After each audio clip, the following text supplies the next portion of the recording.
పేదలకు రేవంత్ సర్కార్ తీపి కబురు. ఒక్కొక్కరికి 6 కిలోలు త్వరలోనే పంపిణీ. తెలంగాణలోని పేదలకు రేవంత్ సర్కార్ తీపి కబురు చెప్పింది. రేషన్ కార్డు లబ్ధిదారులకు సన్నబియ్యం పంపిణీ చేయాలని నిర్ణయం తీసుకుంది. ప్రస్తుతం అంగన్వాడీ సెంటర్లు, ప్రముఖ పాఠశాలల్లో మాత్రమే సన్నబియ్యం పంపిణీ జరుగుతోంది. త్వరలో సాధారణ ప్రజలకు కూడా పూర్తి స్థాయిలో సన్నబియ్యం మంజూరు చేయాలని నిర్ణయం తీసుకుంది. రేషన్ డీలర్ల ద్వారా ఈ సన్నబియ్యం పంపిణీ చేయనున్నారు. ఈ మేరకు తెలంగాణ పౌర సరఫరాల శాఖ మంత్రి ఉత్తమ్ కుమార్ రెడ్డి కీలక అప్డేట్ ఇచ్చారు. రాష్ట్రంలోని పేదలకు సన్నబియ్యం ఇచ్చేందుకు తమ ప్రభుత్వం అన్ని చర్యలు తీసుకుంటోందని తెలిపారు. రైతుల వద్ద కొనుగోలు చేసిన సన్న ధాన్యాన్ని గోదాముల్లో ఉంచి క్రమంగా మిల్లింగ్ చేయించనున్నట్లు తెలిపారు.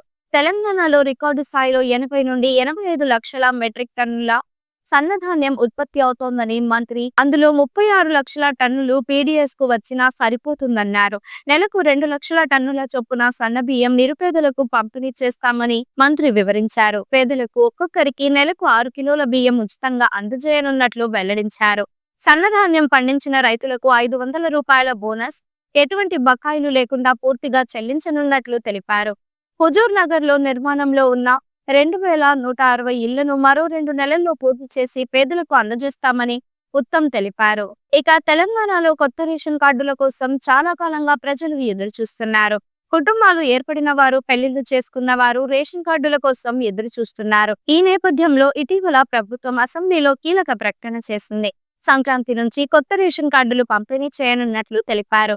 ప్రజాపాలనలో వచ్చిన దరఖాస్తుల ఆధారంగా అర్హులైన వారికి రేషన్ కార్డులు మంజూరు చేయనున్నట్లు తెలిపారు. కొత్తగా దాదాపు 30 లక్షల రేషన్ కార్డులు ఇచ్చేందుకు ప్రభుత్వం సిద్ధమైనట్లు తెలిసింది.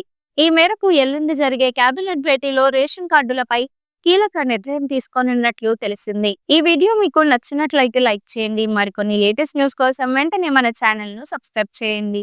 ఈ వీడియోపై మీ అభిప్రాయాన్ని కామెంట్ రూపంలో తెలియజేయండి.